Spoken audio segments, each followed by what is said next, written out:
Nobody planned for this story to come back. Not like this.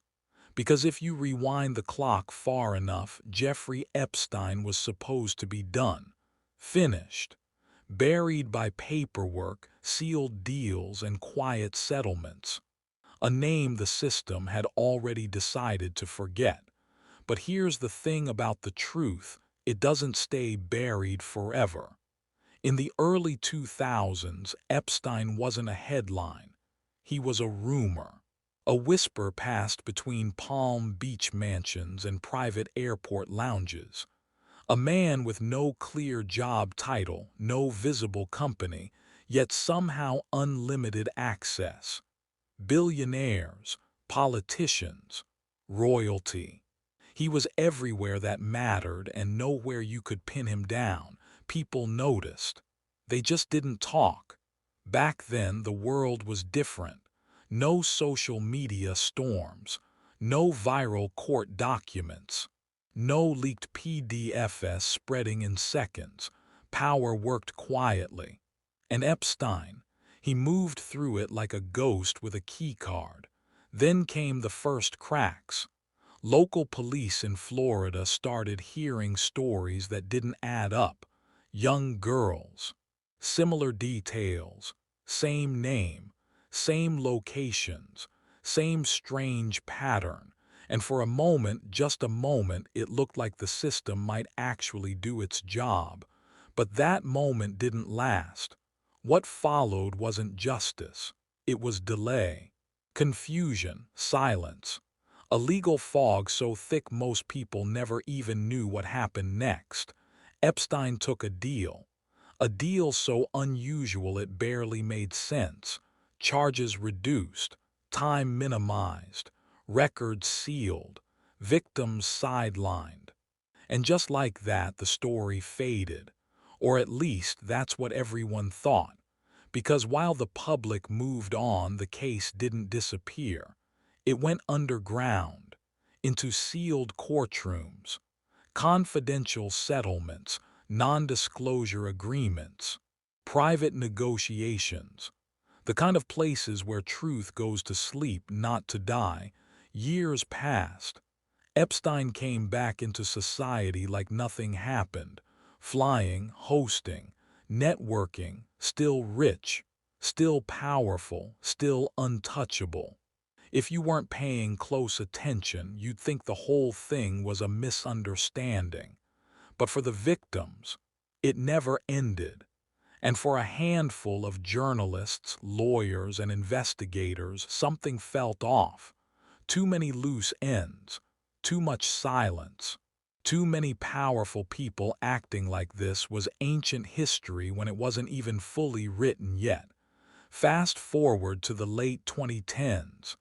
A few doors finally start cracking open. Lawsuits, appeals, requests to unseal documents, names appearing where there used to be black ink. And suddenly, a phrase starts circulating everywhere. The Epstein Files. Sounds dramatic, right? Like a movie title.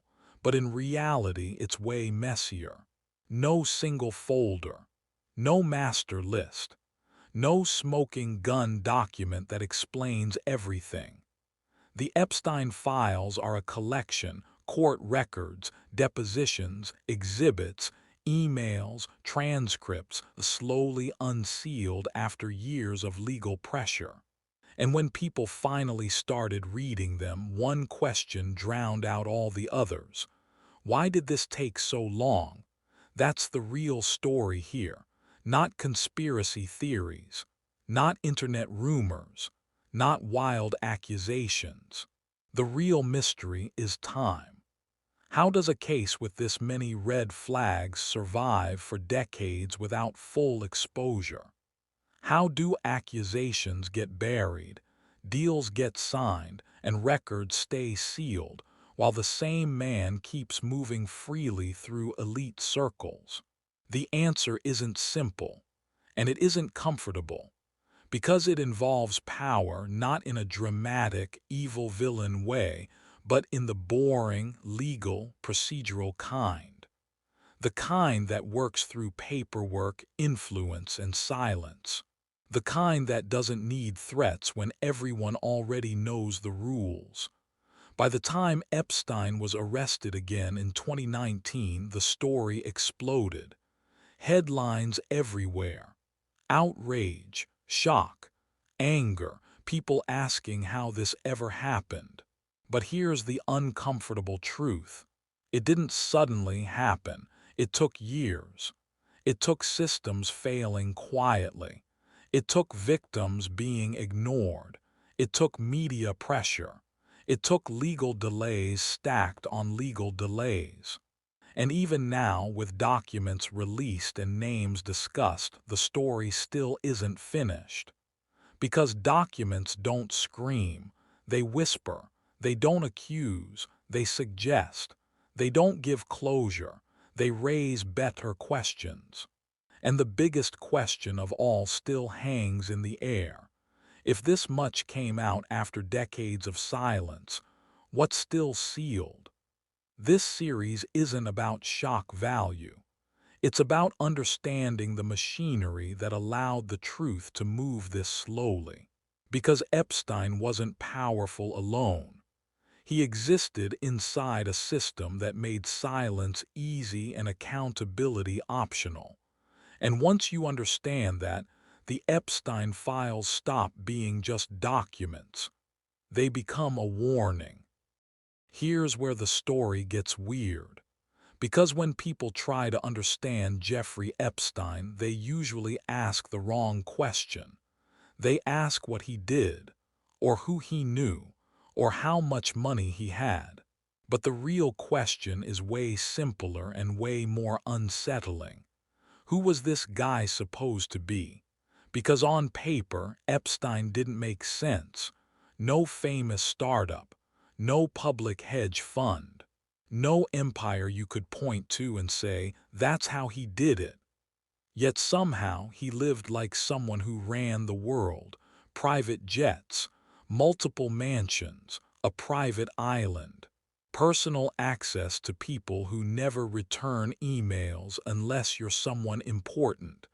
And Epstein wasn't just around powerful people. He moved like he belonged there. And nobody seemed to ask why.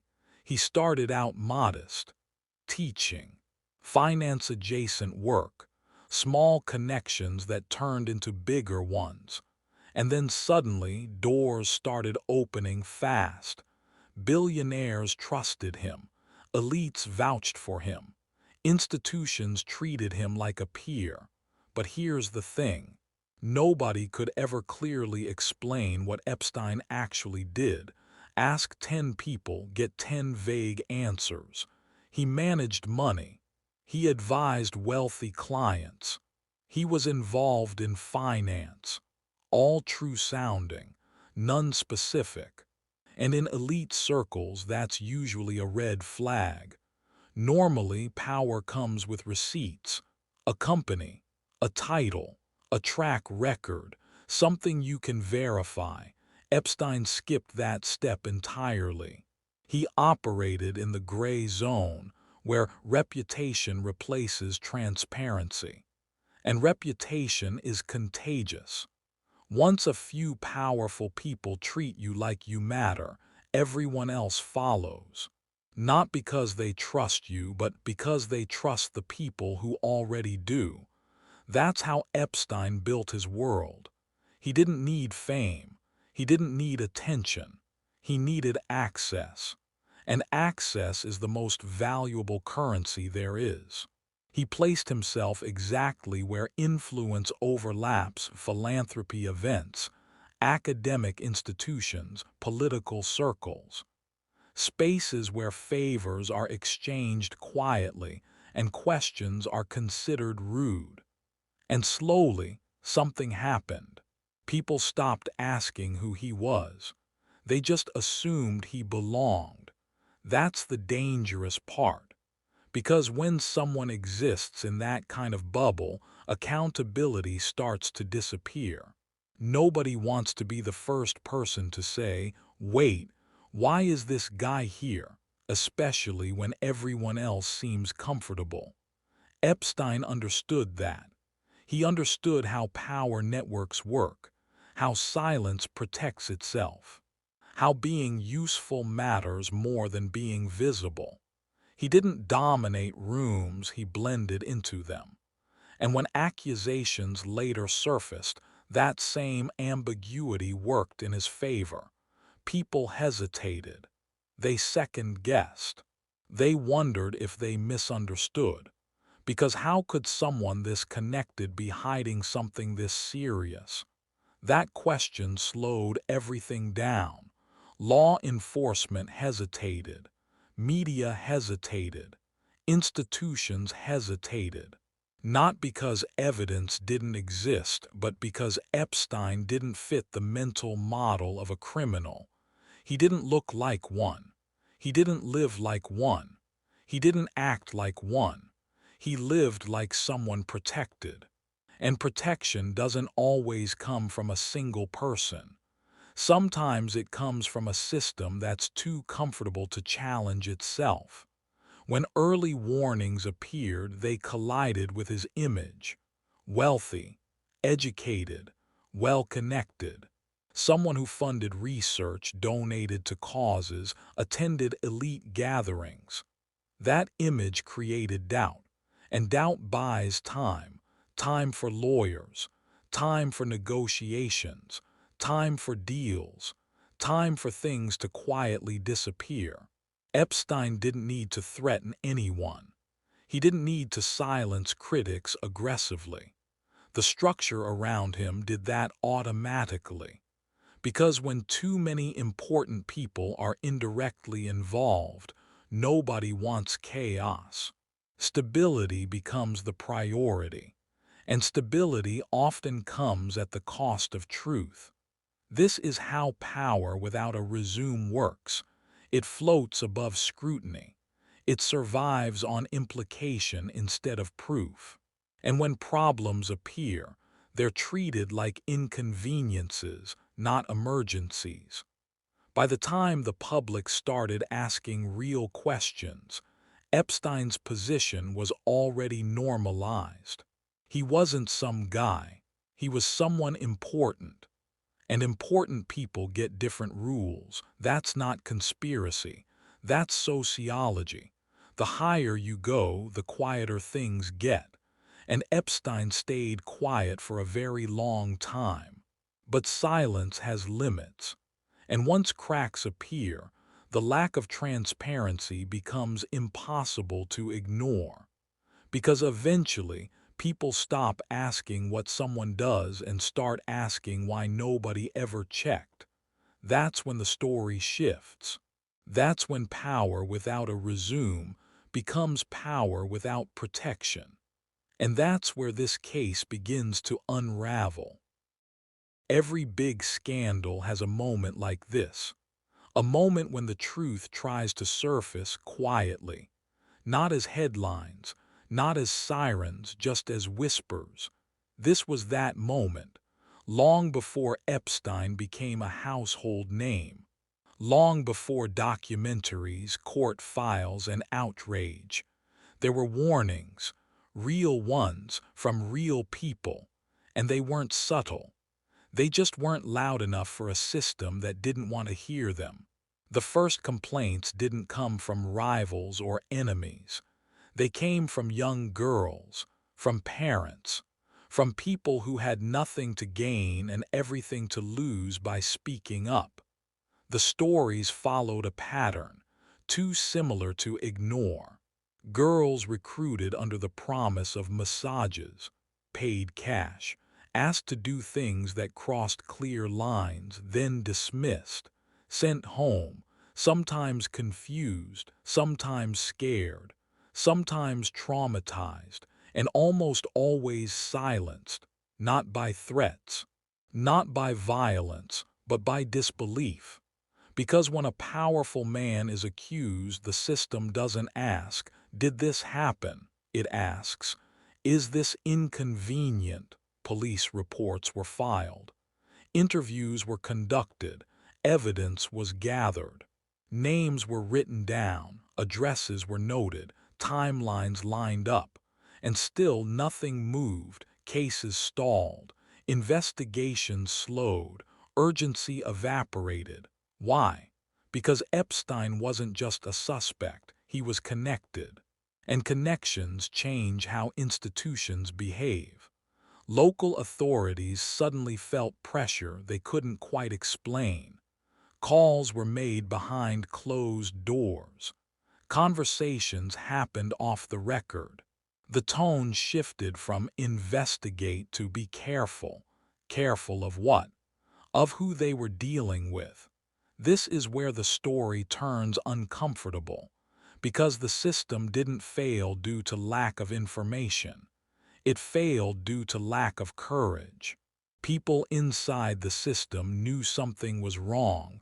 Detectives, officers, even prosecutors. Some of them tried to push forward. Some of them documented everything, hoping someone higher up would take it seriously. But higher up, that's where the brakes hit. Suddenly, the narrative wasn't about victims anymore. It was about risk, about reputation, about consequences. What if this goes wrong? What if we can't prove it? What if powerful names get dragged in? Those questions slowed everything down. And time became Epstein's greatest ally. While investigations stalled, Epstein kept living his life, traveling, hosting, operating like nothing was happening. The warnings existed, but they were contained, boxed up, buried in paperwork. This is how silence works in real life. It's not dramatic, it's procedural, forms not processed, meetings postponed, files reassigned. No villain monologue. No clear villain at all, just a system choosing comfort over confrontation. Some victims tried again. Different offices, different officials, same outcome. Polite listening, sympathetic nods, no action. Imagine what that does to someone. You speak up, you tell the truth, and the world shrugs. That's not just neglect, that's damage, and Epstein knew it. He knew the system moved slow. He knew wealth buys patience. He knew that every delay worked in his favor. He surrounded himself with lawyers who understood the game better than anyone.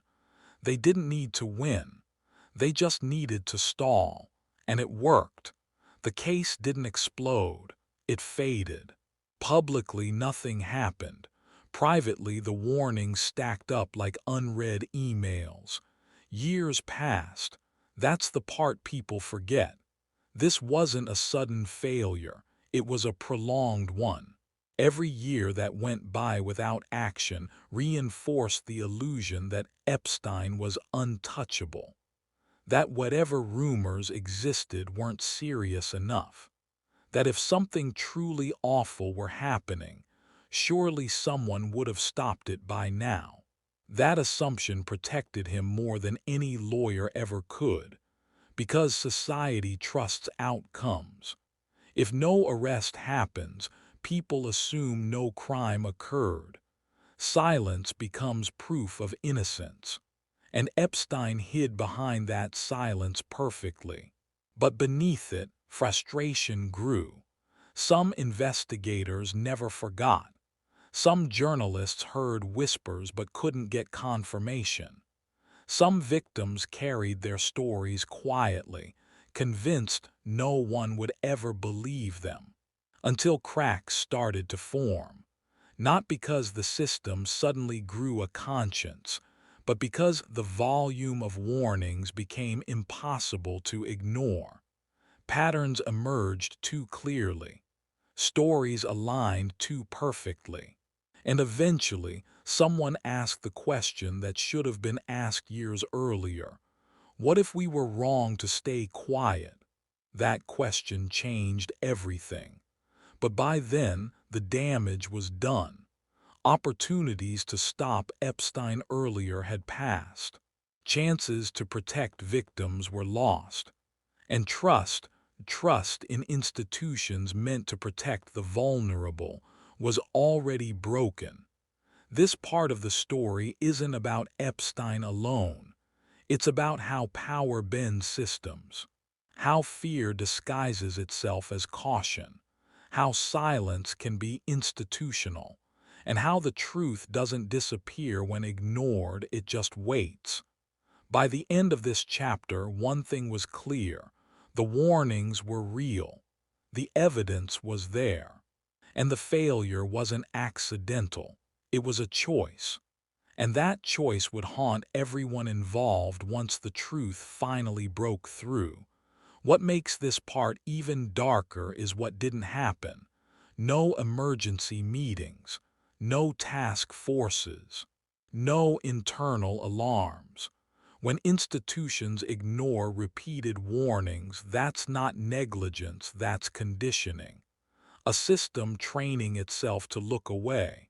And Epstein wasn't an anomaly. He was a stress test.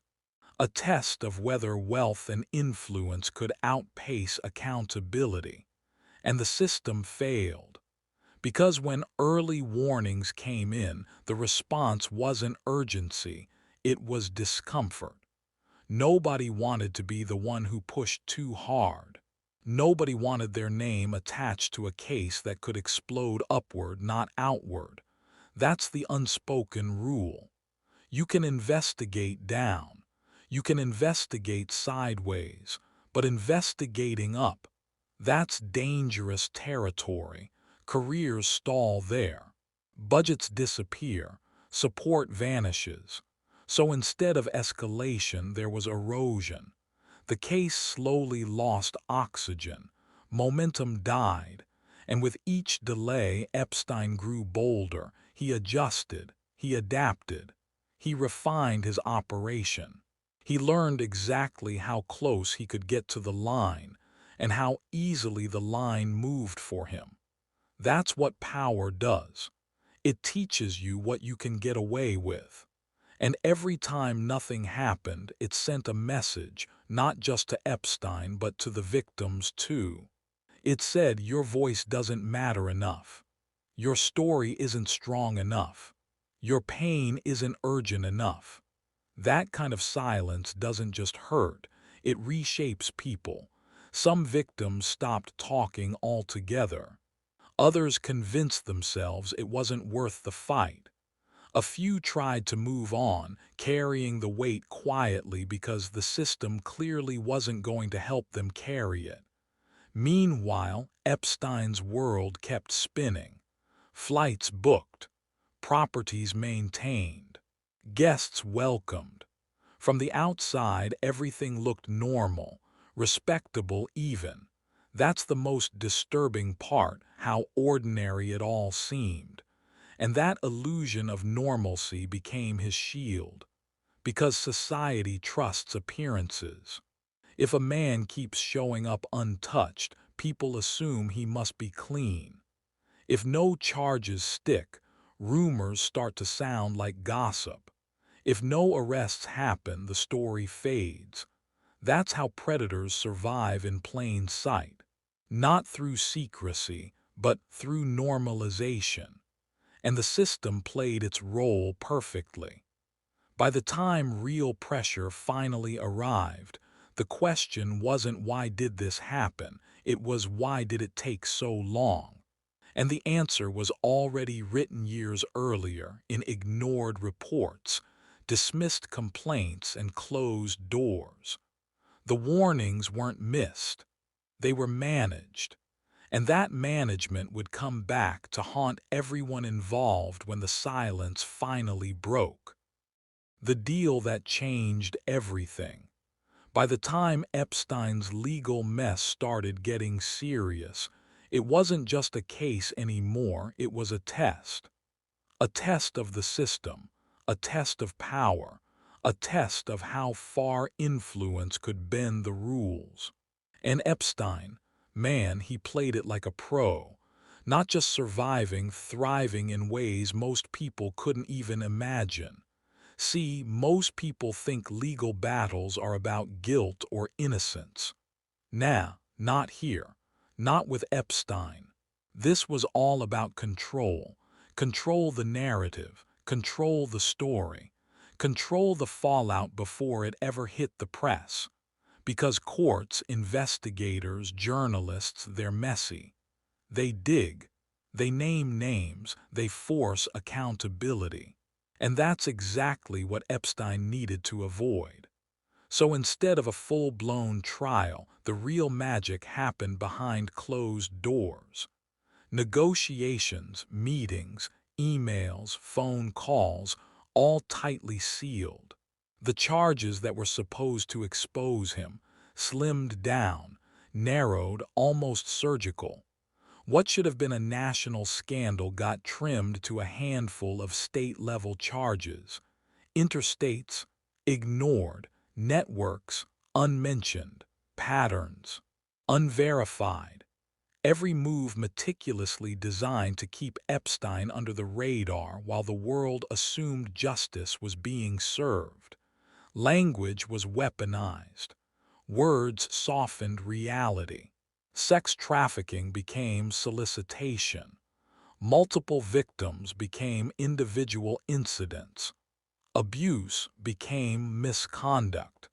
Every shift in phrasing was deliberate, turning a predator into a man who made mistakes. And for many in power, that made it easier to look the other way. Then came the plea deal itself. Holy hell, it dropped like a silent nuke. Epstein pleaded guilty to minor state charges. Federal prosecutors walked away. No trial, no jury, no chance for the full story to come out.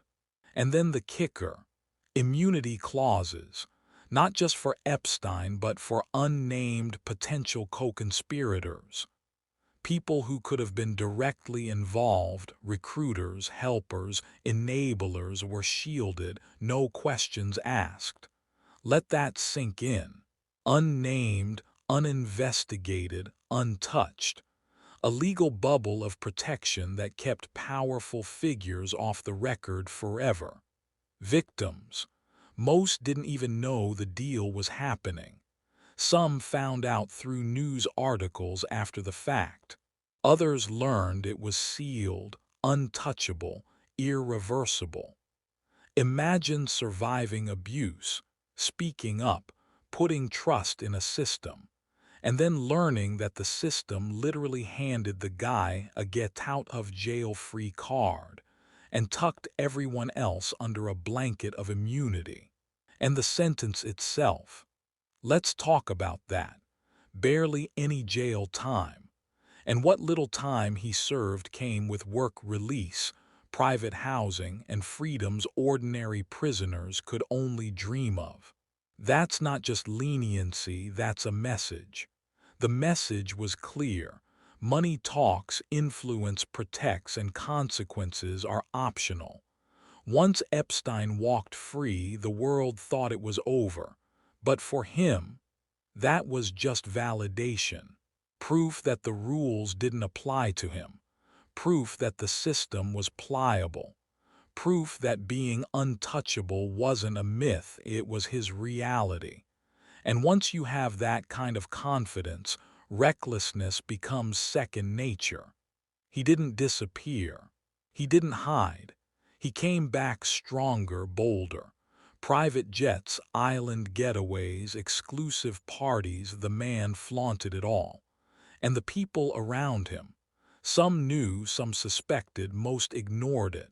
Silence became complicity. Institutions played along. Friends and associates chose convenience over courage. Every silent nod, every closed-door handshake, every polite smile, it built a wall of protection around him. Meanwhile, the deal itself was a ticking time bomb. Every new piece of information that leaked, every victim who finally spoke out, every journalist who dug deeper, it made that plea deal look worse and worse. A system that was supposed to protect the vulnerable instead preserved the predator. And with every passing year, the cracks widened. The public began asking the uncomfortable questions. How could this deal happen? Who approved it? Who benefited? And why was the federal government so eager to step aside? The answers weren't simple. There was no single villain. There were layers, chains of decision-making, fear, and self-interest. Prosecutors worried about career backlash. Agencies worried about political fallout. Lawyers knew the leverage Epstein held and structured every step to exploit it. And the victims, they were caught in the crossfire, powerless while the system that should have supported them collapsed. And Epstein, he thrived.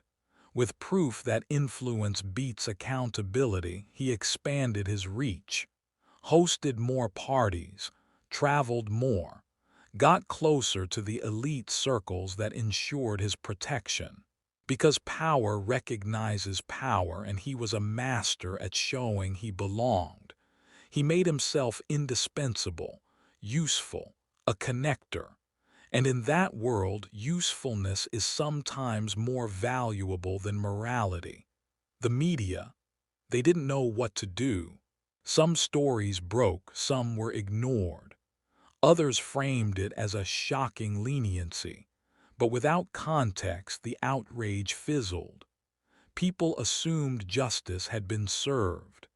Meanwhile, Epstein lived the high life, practically untouchable, while the system that should have stopped him quietly shuffled papers and avoided headlines. The public anger was muted at first, but it simmered. Victims continued to speak up. Investigative journalists kept digging. Patterns became undeniable. The more the truth leaked, the more the plea deal looked less like mercy and more like corruption.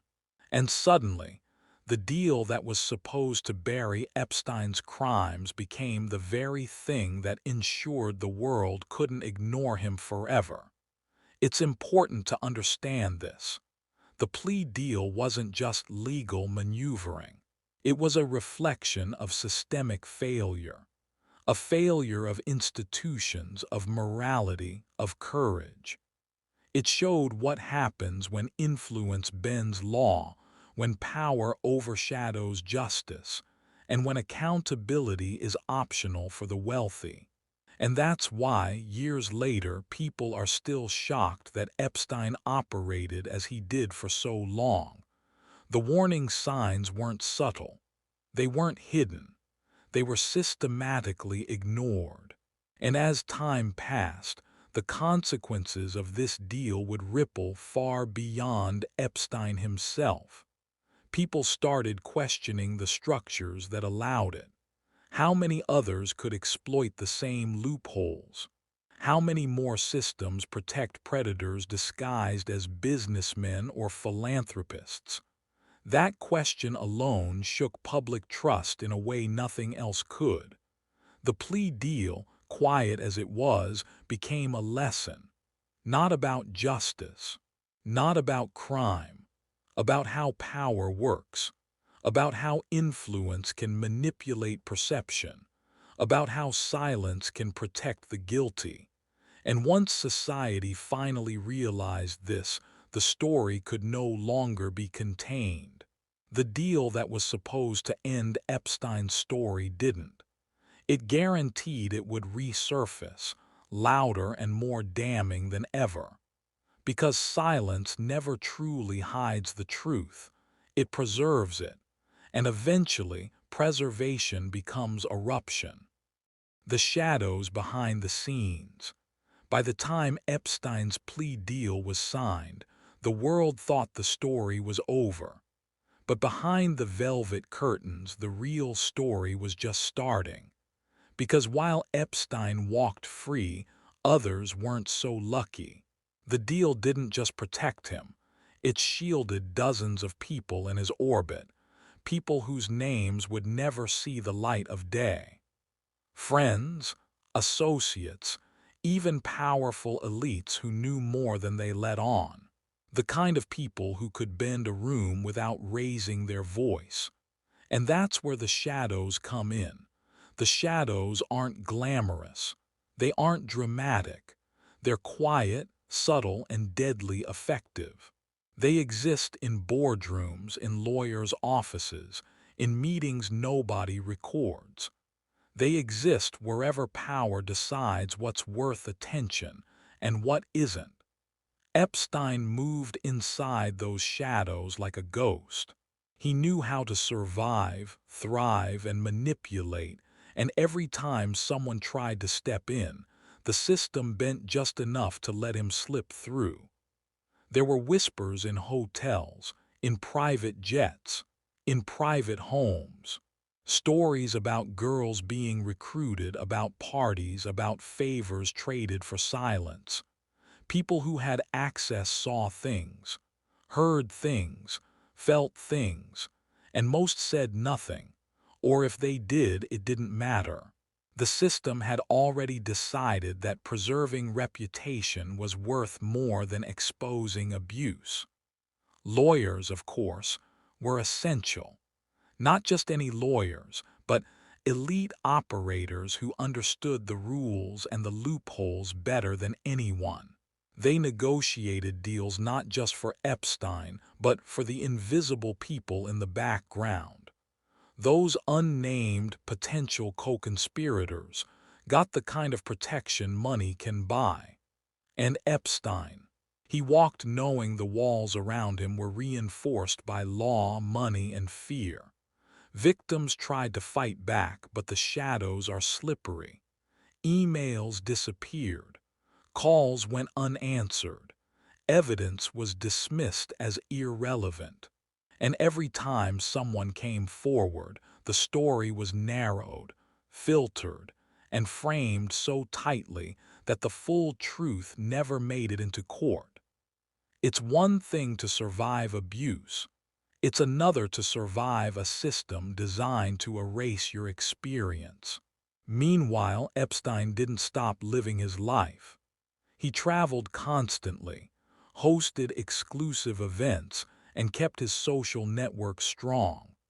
And every time a journalist asked a question or a lawyer poked too closely, the shadows shifted, deflecting attention and keeping the spotlight just out of reach. It was a game of cat and mouse. Only the mouse was invisible and the cat was tired, distracted, or intimidated. This is the part most people never see. The shadows aren't in the news.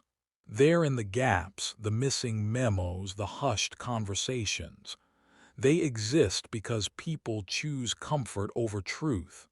And Epstein, he thrived in that gap. He wasn't just untouchable because of his wealth. He was untouchable because the system had chosen to look away.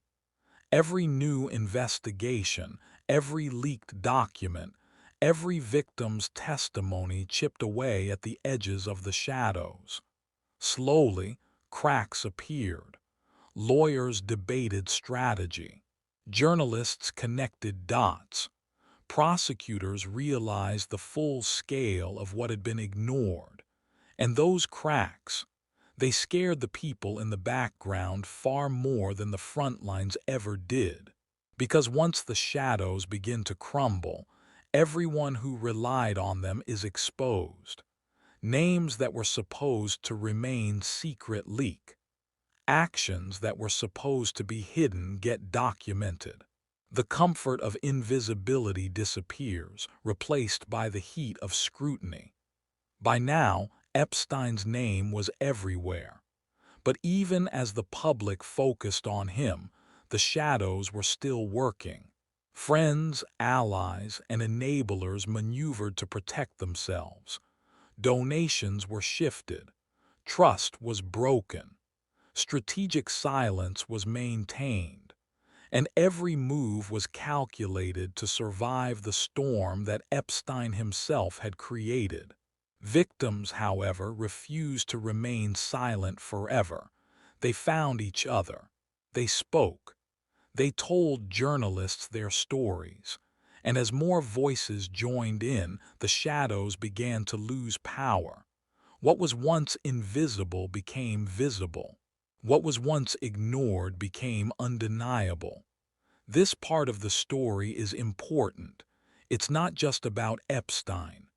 It's about how the system responded, or rather, failed to respond. It's about how people in power make decisions that prioritize reputation over justice, convenience over courage.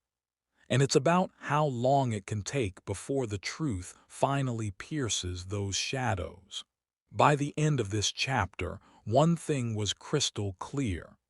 The deal may have protected Epstein for a time, but it also created a legacy of silence, fear, and complicity. And as cracks in the shadows widened, the world began to realize that the problem wasn't just the predator. It was the environment that allowed him to exist. And that environment, it was built slowly, intentionally, by lawyers, officials, and elites who knew enough to act, but chose not to.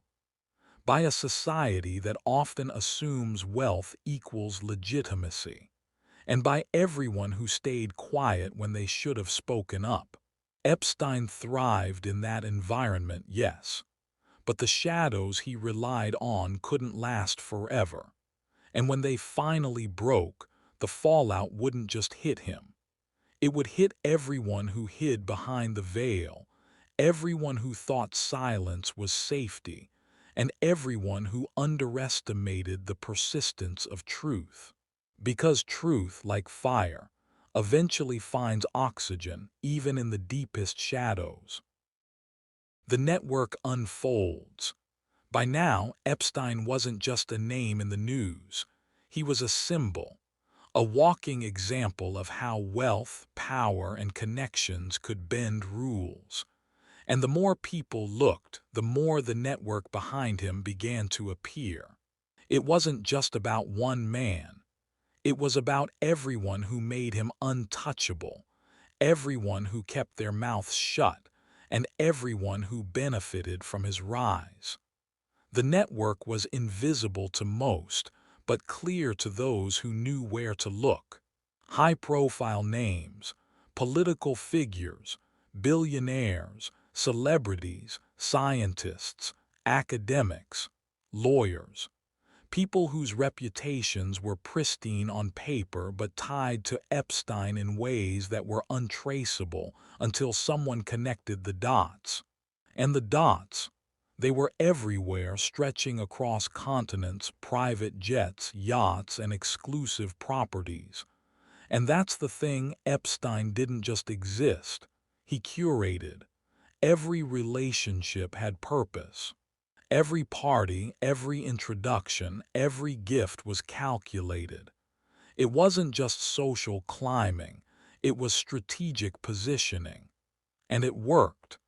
People who could have stopped him often didn't because they were tangled in the same web. Loyalty, fear, or mutual benefit, it kept the network airtight. Some of the key players were invisible in plain sight. Lawyers who negotiated his deals, bankers who ensured his money flowed freely, assistants who kept records hidden, friends who turned a blind eye. Every link added another layer of protection, another shield between him and accountability. And the longer this network stayed intact, the stronger it became. But every network has weak points. And for Epstein, those weak points were the victims. Women who survived and spoke out. Women who refused to let themselves be silenced. Every story they told, every name they revealed, every detail they shared chipped away at the protective layers around Epstein. And it wasn't just the victims. Journalists who smelled something off started digging deeper. Investigators began asking questions that hadn't been asked in decades. Lawyers started reviewing the old plea deals and seeing how absurdly lenient they were. And slowly, cracks appeared in the network. Yet Epstein's network wasn't just defensive, it was proactive. Powerful people moved to protect themselves. Donations shifted. Influence was used behind the scenes. Careers were leveraged. Media coverage was managed.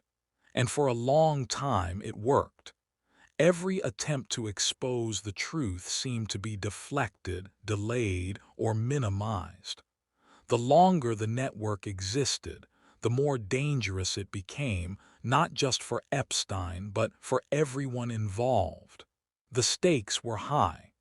One slip, one leak, one courageous testimony could unravel years of carefully constructed protection.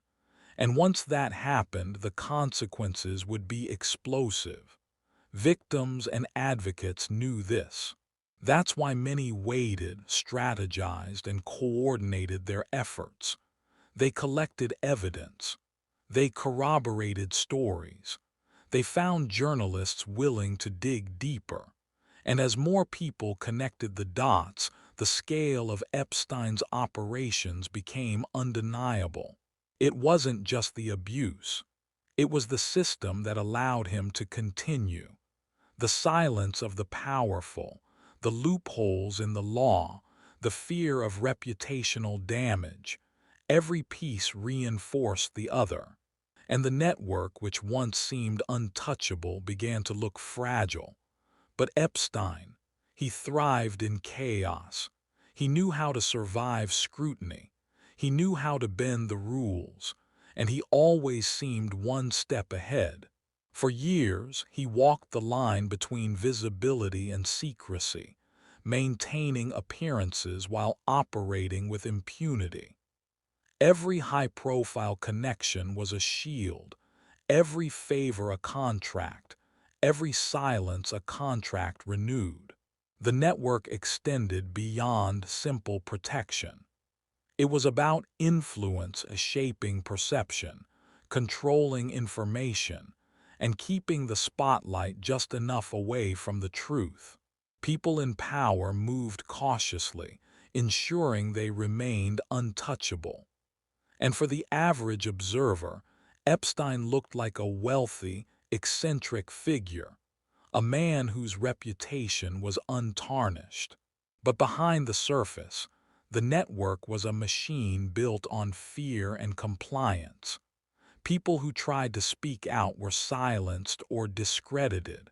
People who wanted to investigate were slowed or misled.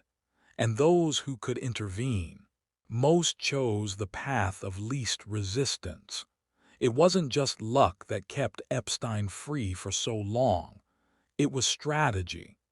Every move, every connection, every deal was calculated to protect himself and those around him. The network didn't just protect him from law enforcement. It protected him from reality, from accountability, and from consequences. Yet, networks like this can only hold for so long. Every time a victim spoke, every time a journalist reported, every time a new document surfaced, the walls began to crumble. And the more the network tried to protect itself, the more visible its weaknesses became. That's the paradox of power. The stronger you build it, the harder it is to maintain. And for Epstein's network, the pressure was building. With every revelation, the cracks became larger. With every witness, the defenses weakened. And once those cracks became chasms, the network and everyone it shielded would be exposed. And that exposure would not just impact Epstein. It would touch lawyers, bankers, powerful associates, and political figures. Every connection would be scrutinized. Every decision would be questioned. And the consequences would ripple far beyond the man who started it all. By now, it was clear. Epstein's story wasn't just about abuse or crime. It was about a network of power, influence, and corruption that allowed him to operate for decades. And the longer the network existed, the more dangerous it became, not just for him, but for everyone who relied on it. Because eventually, no network, no matter how well constructed, can hide the truth forever. The victims' voices rise. By this point, the world started paying attention. The whispers weren't whispers anymore. They were growing louder, and the people who Epstein thought he had silenced, the victims, were done staying quiet. For years, they had been ignored, dismissed, and even blamed. Their stories were scattered across police reports, court filings, and news clippings, but no one pieced them together. That was the system working exactly how Epstein wanted it. Slow, fragmented, and easily overlooked. But now the victims had had enough. They began to speak publicly. Names were revealed. Stories were shared. Patterns became undeniable. And suddenly the power dynamic shifted. Epstein wasn't just a mysterious, wealthy figure anymore. He was exposed for what he truly was. And the more people heard the stories, the more the outrage grew. The victims didn't just tell their stories for attention. They did it to prevent this from happening to others. They did it to reclaim the agency that had been stolen from them. And as they shared, they found each other. Bonds formed across states, countries, and social circles. Support networks emerged, and together, their voices became a force. Journalists began to notice. Investigative reporters dug deeper, following the trails that had been left behind for years. They connected dots that no one else had bothered to connect. Flight logs, hotel records, and flight manifests were cross-referenced. Names of powerful associates surfaced. Every new detail added fuel to the fire. Epstein, who had thrived in the shadows, now found himself in full view. And the network that had protected him for so long began to show cracks. Lawyers scrambled. Associates distanced themselves. Powerful figures who had once turned a blind eye now grew wary. The walls that seemed so solid were starting to crumble. Victims' testimonies were central to this shift. They detailed patterns of recruitment, abuse, and exploitation that spanned years. They revealed how Epstein used charm, money, and influence to manipulate not just the girls but their families. And they exposed the failures of law enforcement, who had prioritized bureaucracy over justice. Social media became a weapon. Hashtags, posts, and online campaigns amplified the victims' voices. People who had no prior connection to the case started asking questions. Public outrage forced politicians and agencies to respond. The momentum was unstoppable. And while Epstein continued to act like nothing had changed, flying, meeting elites, hosting parties, the world was catching up to him. Every public appearance, every new connection, every story about him was now under intense scrutiny. The playground he had dominated for decades was shrinking fast. The rise of the victims' voices also changed public perception. No longer could Epstein be seen as a mysterious, untouchable figure. He was now a symbol of systemic failure, a cautionary tale about how power can protect predators. And the more the world learned, the more the pressure on him and his network intensified. But speaking out wasn't easy. Many victims faced backlash, disbelief, and threats. Some were pressured to settle quietly. Others were intimidated by legal teams or silenced by NDAs. Yet, despite everything, they persisted. Their courage created ripples that could no longer be contained. This shift was critical. The system that had once protected Epstein was now being challenged not just by law but by public opinion. Accountability was no longer optional, and for the first time in decades, it seemed like the long-overdue reckoning might finally arrive. Every testimony added weight to the growing mountain of evidence. Flight logs matched witness statements. Bank transactions corroborated claims of influence and bribery. And every new fact made it harder for Epstein's allies to hide.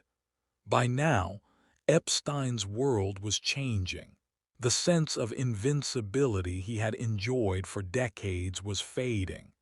The network that had shielded him was under pressure, and the victims' voices, once quiet and dismissed, had become unstoppable.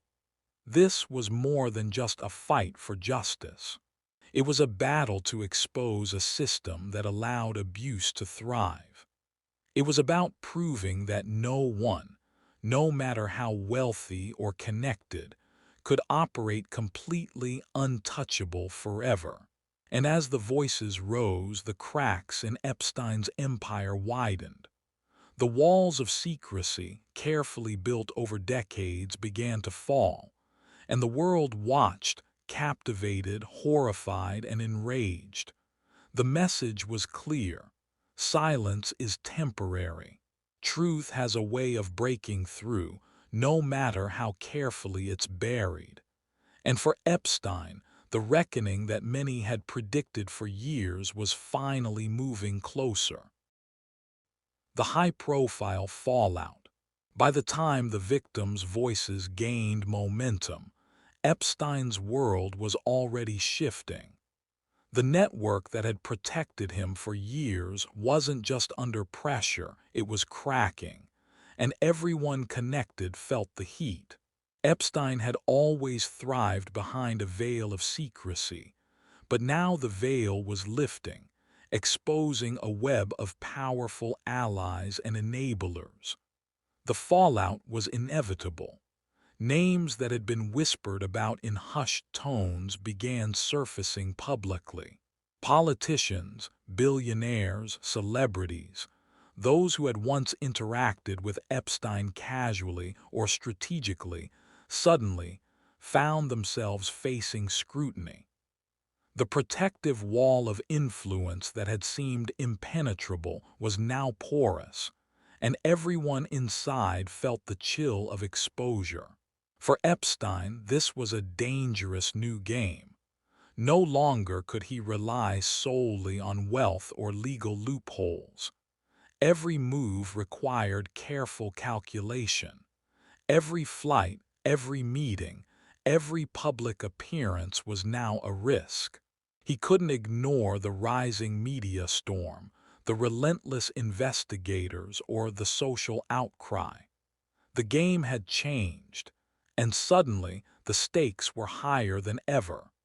Legal teams that had once moved in his favor now faced challenges of their own. Plaintiffs, emboldened by growing public awareness, filed lawsuits that could not be easily dismissed. Investigators re-examined old cases, looking for connections, patterns, and missed opportunities. And journalists continued to dig, connecting dots that had previously gone unnoticed. The public, once largely unaware of the scale of Epstein's activities, now demanded answers. Headlines screamed about his flights, his islands, his elite connections, and the extent of his influence. Every new detail added fuel to the outrage. Every witness testimony made it harder for authorities to ignore the gravity of the situation. And the pressure wasn't limited to Epstein alone. The fallout extended to those around him, people who had helped, facilitated, or simply turned a blind eye.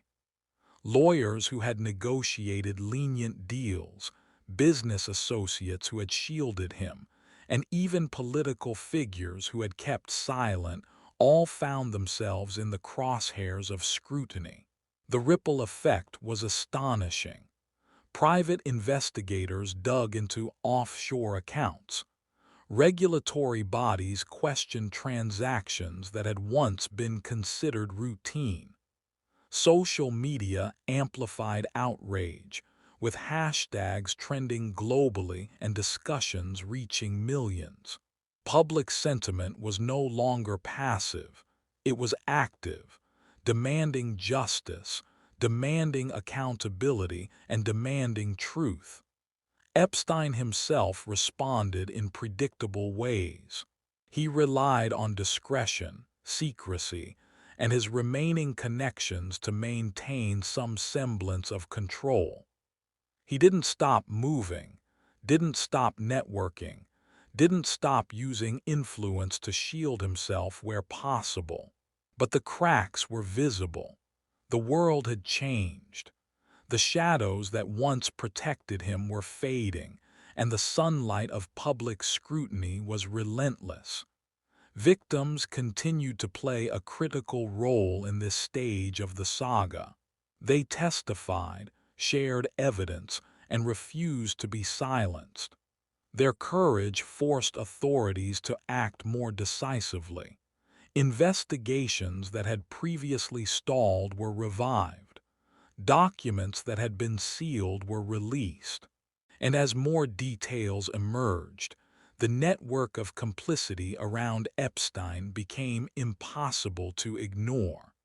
The high-profile fallout also sent a warning to those who might have thought themselves untouchable. The message was clear. No amount of money, power, or influence could guarantee immunity forever. Systems that had once protected the elite were now under public pressure to enforce justice. And as the walls closed in, the cost of silence became painfully evident. For Epstein, the stakes were existential. Every move was scrutinized, every association questioned, and every past interaction re-examined. The man who had once operated with near-total impunity was now navigating a world where one misstep could unravel everything. His carefully constructed empire of influence was under siege, and even the most loyal allies had to reconsider their positions. The media played a key role in amplifying the fallout. Investigative pieces laid out the timeline of his activities, exposed connections to powerful figures, and highlighted the systemic failures that had allowed him to evade accountability for so long. Public outrage reached a fever pitch, creating a sense of urgency that forced authorities to act. Yet, despite the mounting pressure, Epstein maintained an air of calm. He had survived scandals before. He had navigated crises. But this time, the scale was unprecedented. The combination of victim testimony, investigative journalism, and global attention created a perfect storm that even he couldn't fully control. And as the saga unfolded, it became increasingly clear that Epstein's story was not just about him. It was a cautionary tale about the dangers of power without accountability. It highlighted the fragility of justice systems when faced with wealth and influence. And it underscored the courage of those who refused to remain silent, even when the odds seem insurmountable. The high-profile fallout was more than just headlines. It was a reckoning, a moment where the world collectively recognized the scope of Epstein's actions, the failures of the system, and the resilience of the victims. And as the dust settled, the message was unmistakable. Abuse, corruption, and influence may operate in shadows for a time, but the truth has a way of breaking through.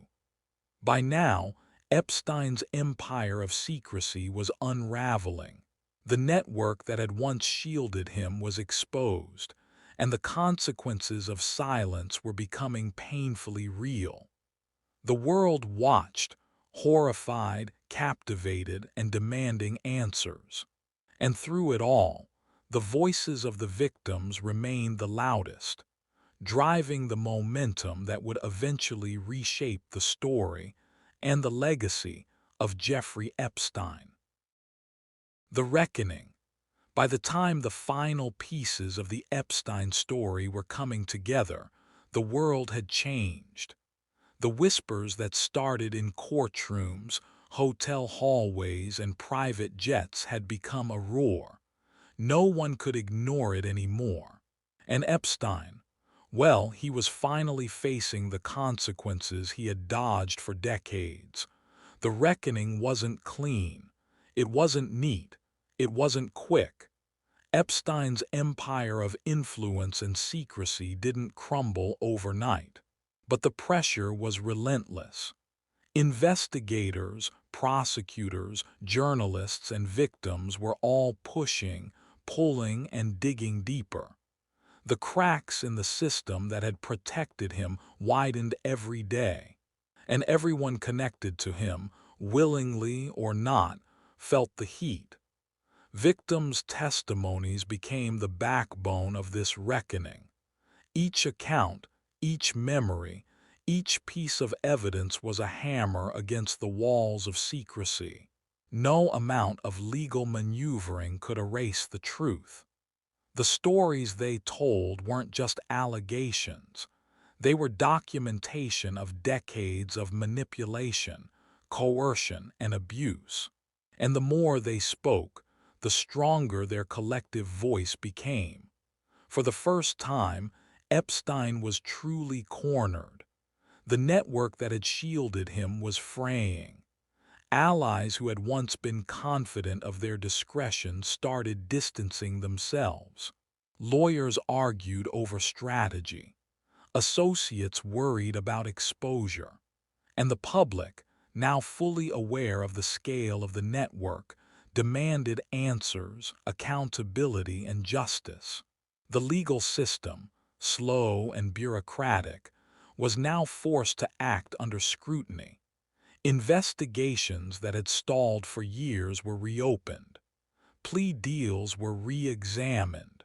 Records once hidden behind non-disclosure agreements were unearthed. And the cracks in Epstein's defenses, once invisible, were now glaring.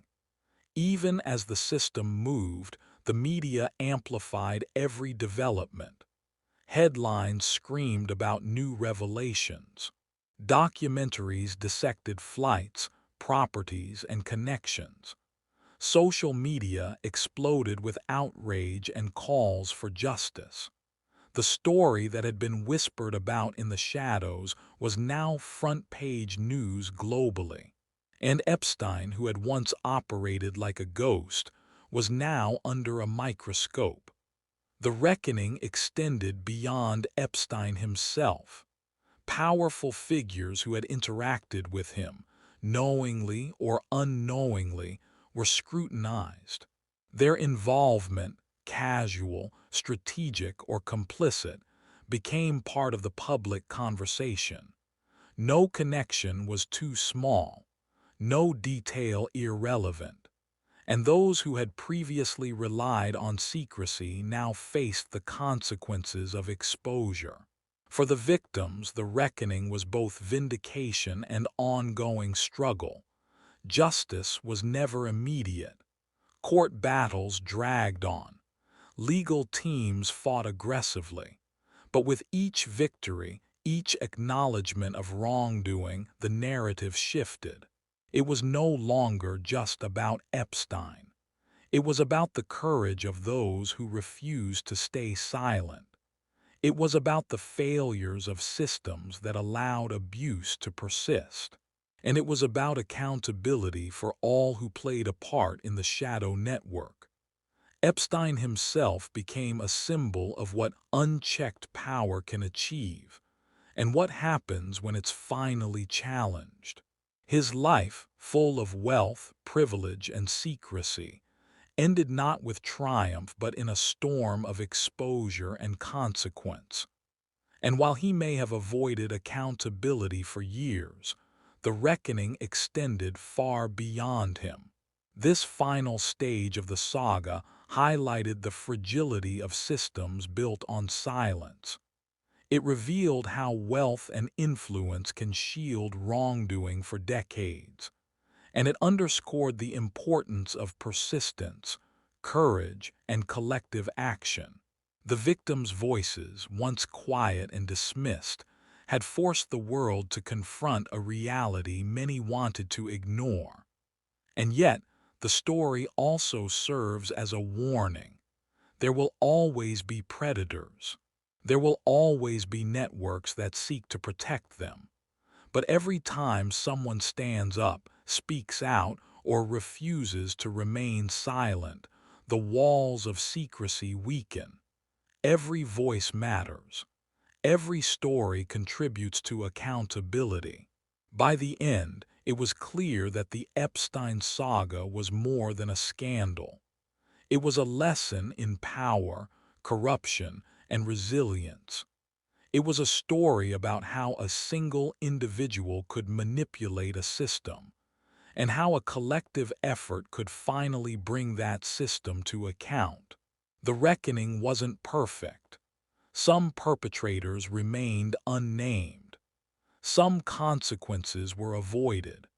But the legacy of exposure, accountability, and the courage of survivors ensured that Epstein's shadow would never again dominate the conversation. The world had finally seen the truth, and the echoes of that truth would continue to shape how power, secrecy, and justice are viewed for generations to come. Because in the end, no matter how strong the shadows, the light of truth always finds a way in. The Epstein Files revealed secrets that were hidden for decades, but this is just one story. There are more hidden truths waiting to be uncovered. If you want to stay in the loop and never miss a full-length docu like this, hit subscribe and turn on notifications.